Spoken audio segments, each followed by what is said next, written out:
Hello, this is Danny Raymond, the voice behind Ray's Guide. The recent Inside Star Citizen on the engineering design brief was quite interesting. Most of you have likely already guessed that on a large multi-cruise ship, I'd be among the first volunteering to be their Scotty.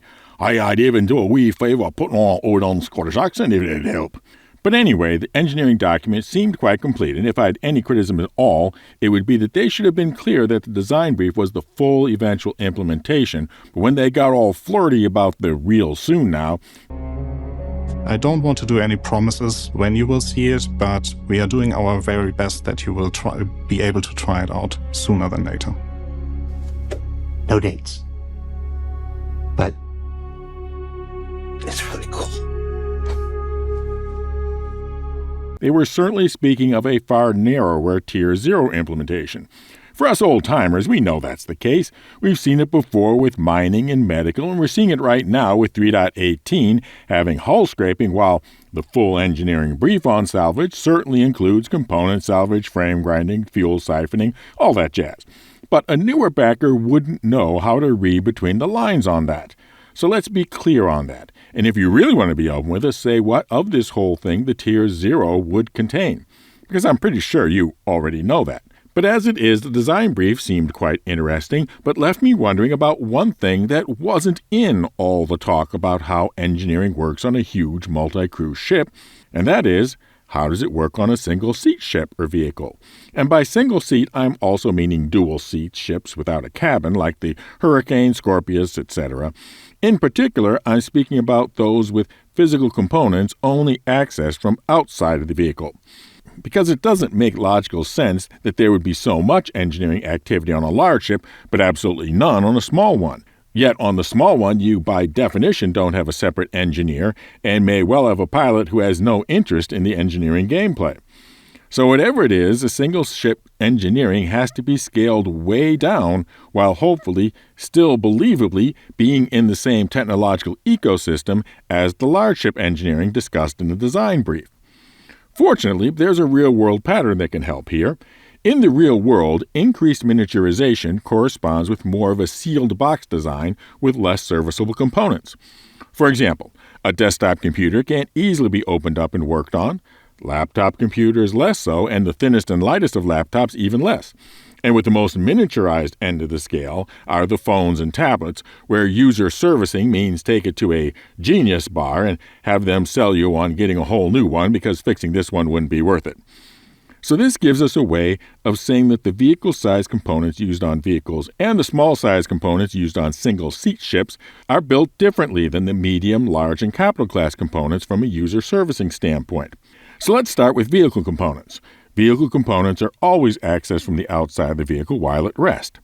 I'm envisioning that most independent operator players will be servicing their own ships and vehicles while sitting in a hangar, although there is the possibility that on something like a carrier, some engineering-focused player would play the role of flight line mechanic working on the ships and vehicles for the pilots. The most obvious difference is that the manager engineering role is superfluous on a single-seat craft. Who's going to be the manager anyway? The way I envision it is you walk around and access the components you can interact with. Interacting with it initially has just one choice: shut down. Unless, of course, it's already shut down. Once shut down, interacting again gives options that are remove, startup, and maintenance mode. Some critical components, such as power plants, will have a limited startup option that will allow a limp home operation. And when shut down, it is in a wear state. You can use your multi-tool to do preventive maintenance on it to remove the wear state.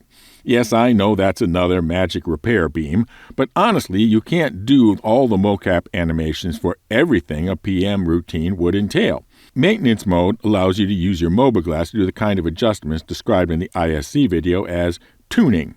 Anyway, that I think is enough of a compromise between having no engineering at all on vehicles and having too much engineering on vehicles. My ideas for single-seat ships is essentially the same, but must accommodate one more possibility. And that is that the system has failed while in atmosphere, so going EVA to access the components is not possible. There has to be a way of attempting repair from within the cabin under the frantic conditions of plunging toward the ground while under attack. So what I am considering is repurposing these little indicator panels that we have on most of our cockpits. Obviously, for sleeker ships like Origins, they would appear differently, but they should be shown as physical buttons. Why? Because it would be presuming that those fancy touchscreens would black out in a power failure. There is one lighted button per system component whose color indicates its state. Solid green is okay. Flashing green is preventative maintenance needed. Your check engine light is on. Yeah, I gotta put a sticker over that. Yellow is degraded performance. Flashing yellow is approaching failure. Red is failed. Flashing red is imminent destruction. And black is destroyed, or no signal.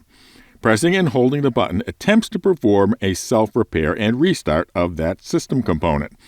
The chances of it helping are 50% improve one level, for example, from flashing yellow to yellow. 25% improve 2 levels, for example, flashing yellow to flashing green. 15%, no help at all. And 10% made matters 1 level worse. Stuff happens. Don't say it's never happened to you. So that's my suggestion of how engineering should be applied to small ships and vehicles. Similar in flavor to the system presented in the ISC, but no crawling around in Jefferies tubes because, well, no Jefferies tubes.